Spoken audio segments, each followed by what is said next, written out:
Chapter 38. The first part. If that staid old house near the green at Richmond should ever come to be haunted when I am dead, it will be haunted surely by my ghost. Oh, the many, many nights and days through which the unquiet spirit within me haunted that house when Estella lived there. Let my body be buried where it would, my spirit was always wandering about that house. The lady with whom Estella was placed, Mrs. Brandley by name, was a widow with one daughter, several years older than Estella. The mother looked young and the daughter looked old. The mother's complexion was pink and the daughter's was yellow. The mother set up for frivolity and the daughter for theology. They were in what is called a good position and visited and were visited by numbers of people. Little, if any, community of feeling subsisted between them and Estella, but the understanding was established that they were necessary to her and she was necessary to them. Mrs. Brandley had been a friend of Miss Havisham's before the time of her seclusion. In Mrs. Brandley's house and out of Mrs. Brandley's house, I suffered every kind and degree of torture that Estella could cause me. The familiarity, without placing me on terms of favour, conduced to my distraction. She made use of me to tease other admirers, and she turned the very familiarity between herself and me to the account of putting a constant slight on my devotion to her. If I had been her secretary, steward, half-brother, poor relation, if I had been a younger brother of her appointed husband, I couldn't have seemed to myself further from my hopes when I was nearest to her. The privilege of calling her by name and hearing her call me by my name became, under the circumstances, an aggravation of my trials. And while I think it likely that it most maddened her other lovers, I know it certainly maddened me. She had admirers without end. No doubt my jealousy made an admirer of everyone who went near her, but there were more than enough of them without that. I saw her often at Richmond, I heard of her often in town, and I used often to take her and the Brandleys on the water. There were picnics, fete days, plays, operas, concerts, parties, all sorts of pleasures through which I pursued her, and they were all miseries to me. I never had 1 hour's happiness in her society, and yet my mind all round the 24 hours was harping on the happiness of having her with me unto death. Throughout this part of our intercourse, and it lasted, as will be seen presently, for what I thought a long time, she habitually reverted to that tone which expressed that our association was forced upon us. There were other times when she would come to a sudden check in this tone, and in all her many tones would seem to pity me. "Pip, Pip," she said one evening, coming to such a check when we sat near the darkening window of the house in Richmond, "will you never take warning?" "Of what?" "Of me." "Warning not to be attracted by you, do you mean, Estella?" "Do I mean? If you don't know what I mean, then you are blind." I should have replied that love was commonly reputed blind, but for the reason that I was always restrained, and this was not the least of my miseries, by a feeling that it was ungenerous to press myself upon her when she knew that she could not choose but to obey Miss Havisham. My dread always was that this knowledge on her part laid upon me such a heavy disadvantage with her pride, and made me the subject of a rebellious struggle in her bosom. At any rate, said I have no warning given me just now, for you wrote to me to come to you. That's true, said Estella, with a cold, careless smile that always chilled me. After looking at the daylight without for a little while, she went on to say, the time has come round when Miss Havisham wishes to have me for a day at Satis. You are to take me there and bring me back, if you will. She would rather that I didn't travel alone, and objects to receiving my maid, for she has a sensitive horror of being talked of by such people. Can you take me? Can I take you, Estella? You can, then. Very well, the day after tomorrow, if you please.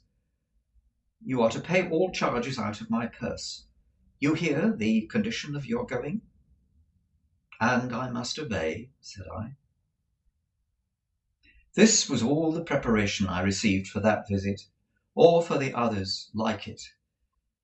Miss Havisham never wrote to me, nor have I ever seen so much as her handwriting. We went down the next but one day. We found her in the room where I had first beheld her, and it is needless to add that there was no change in Satis house. She was even more dreadfully fond of Estella than she had been when I first saw them together. I repeat the word advisedly, for there was something positively dreadful in the energy of her looks and embraces. She hung upon Estella's beauty, hung upon her words, hung upon her gestures, hung upon everything about her, and sat mumbling her own trembling fingers while she looked at her, as though she was positively devouring the beautiful creature she had reared. From Estella she looked at me with a searching glance that seemed to pry into my heart and probe its wounds. How does she use you, Pip? How does she use you? She asked me again with her witch-like eagerness, even in Estella's hearing. But when we sat by the flickering fire at night, she was most weird, for then, keeping Estella's hand drawn through her arm and clutched in her own hand, she extorted from her, by dint of referring back to what Estella had told her in her regular letters, the names and conditions of the men whom she had fascinated. And as Miss Havisham dwelt upon this role with the intensity of a mind mortally hurt and diseased, she sat with her other hand on the crutch stick, and her chin upon that, and her wan bright eyes glaring at me.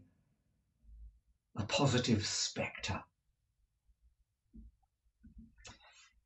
I saw in this, wretched though it made me, and bitter the sense of dependence and even the degradation that it awakened, I saw in this that Estella was set to wreak Miss Havisham's revenge on men, and that she was not to be given to me until she had gratified it for a term.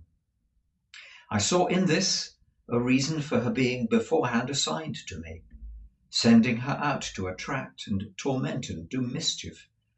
Miss Havisham sent her with this malicious assurance that she was beyond the reach of all admirers, and that all who staked upon that task were secured to lose. I saw in this that I, too, was tormented by a perversion of ingenuity, even while the prize was reserved for me. I saw in this the reason for my being staved off for so long, the reason for my late guardian's declining to commit himself to the formal knowledge of such a scheme. In a word, I saw in this Miss Havisham as I had then and there standing before my eyes, and always had had her before my eyes. And I saw in this the distinct shadow of the darkened and unhealthy house in which her life was hidden from the sun. The candles that lighted that room of hers were placed in sconces on the wall. They were high from the ground, and they burnt with steady dullness of artificial light in the air that was seldom renewed. As I looked round at them, and at the pale gloom they made, and at the stopped clock, and at the withered articles of bridal dress upon the table and the ground, and at her own awful figure with its ghostly reflection thrown large by the fire upon the ceiling and the wall, I saw in everything the construction that my mind had come to, repeated and thrown back at me. My thoughts passed into the great room across the landing where the table was spread, and I saw it written, as it were, in the falls of the cobwebs from the centrepiece, in the crawlings of the spiders on the cloth, in the tracks of the mice as they betook their little quickened hearts behind the panels, and in the gropings and pausings of the beetles on the floor. It happened on the occasion of this visit that some sharp words arose between Estella and Miss Havisham. It was the first time I had ever seen them so opposed. We were seated by the fire, as just now described, and Miss Havisham still had Estella's arm drawn through her own, and still clutched Estella's hand in hers, when Estella gradually began to detach herself. She had shown a proud impatience more than once before, and had rather endured that fierce affection than accepted or returned it. "What?" said Miss Havisham, flashing her eyes upon her. "Are you tired of me?" "Only a little tired of myself," replied Estella, disengaging her arm and moving to the great chimney-piece where she stood looking down at the fire. "Speak the truth, you ingrate!" cried Miss Havisham, passionately striking her stick upon the floor. "You are tired of me!" Estella looked at her with perfect composure, and again looked down at the fire. Her graceful figure and her beautiful face expressed in a self-possessed indifference to the wild heat of the other that was almost cruel. "You stock and stone!" exclaimed Miss Havisham. "You cold, cold heart!" "What?" said Estella, preserving her attitude of indifference as she leaned upon the great chimney-piece and only moving her eyes. "Do you reproach me for being cold? You?" "Are you not?" was the fierce retort. "You should know," said Estella, "I am made what you have made me. Take all the praise, take all the blame, take all the success, take all the failure. In short, take what you have made me." "Oh, look at her, look at her!" cried Miss Havisham bitterly. "Look at her so hard and thankless on the hearth where she was reared, where I took her into this wretched breast when it was first bleeding from the stabs I received, and where I lavished years of tenderness upon her." "At least I was no party to that compact," said Estella, "for if I could walk and speak when it was made, it was as much as I could do. But what would you have? You have been very good to me, and I owe everything to you. What would you have?" "Love!" replied the other. "You have it?" "I have not," said Miss Havisham. "Mother by adoption," retorted Estella, never departing from the easy grace of her attitude, never raising her voice as the other did, never yielding either to anger or to tenderness. "Mother by adoption, I have said that I owe you everything. All I possess is freely yours. All that you have given me is at your command to have again. Beyond that, I have nothing. And if you ask me to give you what you never gave me, my gratitude and duty cannot do impossibilities. Did I never give her love? Cried Miss Havisham, turning wildly to me. Did I never give her a burning love, inseparable from jealousy at all times, from sharp pain, while she speaks to me thus? Let her call me mad, let me call her, let her call me mad. Why should I call you mad? Returned Estella. I, of all people. Does anyone live who knows what purposes you have half as well as I do? Does anyone live who knows what a steady memory you have half as well as I do? I, who have sat at this hearth, on the little stool that is now even there before you, learning your lessons and looking up into your face beside you, even though your face was strange and frightening to me. Soon forgotten, moaned Miss Havisham. No, not forgotten, retorted Estella, not forgotten, but treasured up in my memory. When have you found me false to your teaching? When have you found me unmindful of your lessons? When have you found me giving admission here? She touched her bosom with her hand to anything that excluded you. Be just to me. So proud, moaned Miss Havisham, pushing away her grey hair with both her hands. Who taught me to be proud? Returned Estella. Who praised me when I learnt my lessons? So hard, moaned Miss Havisham with her former action. Who taught me to be hard? Returned Estella. Who praised me when I learnt my lesson? But to be proud and hard to me! Miss Havisham quite shrieked as she stretched out her arms. Estella, Estella, Estella, to be proud and hard to me!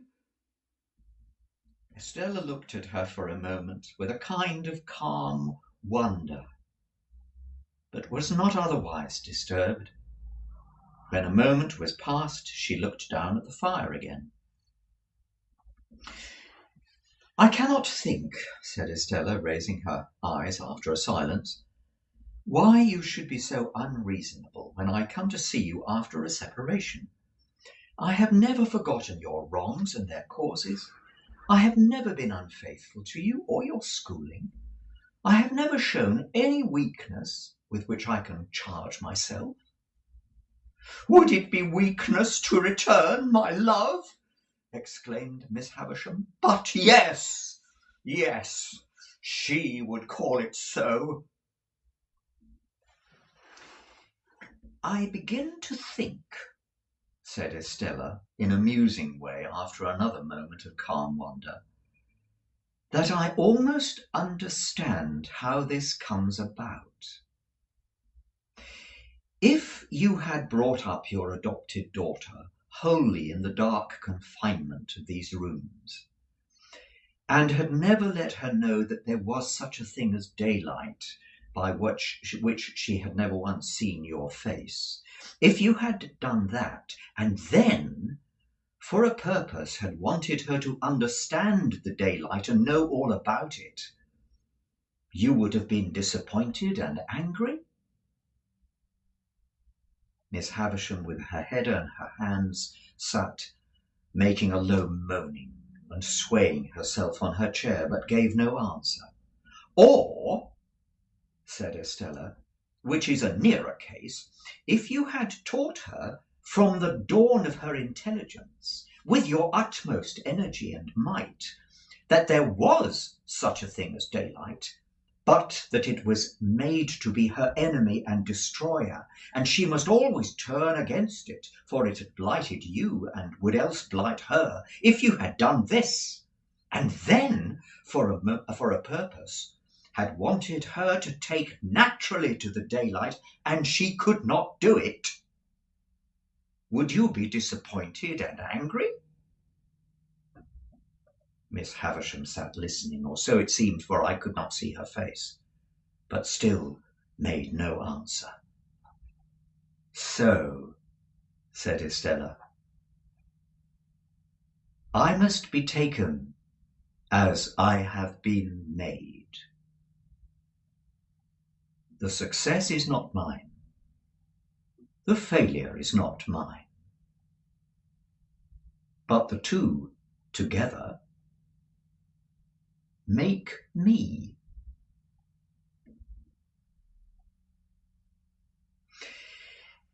Miss Havisham had settled down, I hardly know how, upon the floor, among the faded bridal relics which were strewn there. I took the moment of advantage. I had sought one from the first to leave the room, after beseeching Estella's attention to her with a movement of my hand. When I left, Estella was yet standing by the great chimney-piece, just as she had stood throughout. Miss Havisham's grey hair was all adrift upon the ground, among the other bridal wrecks, and what a miserable sight it was to see. It was with a depressed heart that I walked in the starlight for an hour or more, about the courtyard and about the brewery and about the ruined garden. When at last I took courage to return to the room, I found Estella sitting at Miss Havisham's knee, taking up some stitches in one of the old articles of dress that were dropping to pieces, and of which I had often been reminded since by the faded tatters of old banners that I had seen hanging in churches and cathedrals. Afterwards, Estella and I played cards as of yore, only we were skilful now, and played French games. And so the evening wore away, and I went to bed.